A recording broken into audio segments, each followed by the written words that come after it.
By the way, আপনি কি single নাকি গোলকিপার আছে? হ্যাঁ, সিঙ্গেল। Good good. জানেন, আমি আলাদিনের চেরাগ পাইছিলাম। আলাদিনের চেরাগ? রিয়েলি? হ্যাঁ, তারপর একটা দত্ত বের হইছে। দত্ত আমাকে বললো 3টা ইচ্ছা জানাতে, যেটা দত্ত পূরণ করবে। আচ্ছা, তো কি চাইলেন আপনি? আমার প্রথম ইচ্ছায় চাইলাম আপনাকে যেন পৃথিবীর সবচেয়ে সুন্দর ছেলে বানায়। অ্যান্ড গেস হোয়াট, এখন আমার 3টা ইচ্ছাই আছে।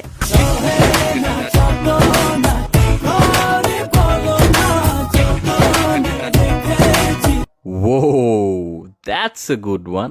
আমি মোটেও হ্যান্ডসাম না, বাই দ্য ওয়ে। সুন্দর মানুষরা এটাই বলে। তো আপনি কি করেন, স্টুডেন্ট নাকি জব?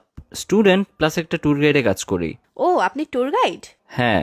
তার মানে আপনি যে কোনো জায়গায় গাইড করে নিতে পারবেন? Pretty much yes. তাহলে আপনার মনের রাস্তায় একটু গাইড করে রাস্তা দেখাবেন?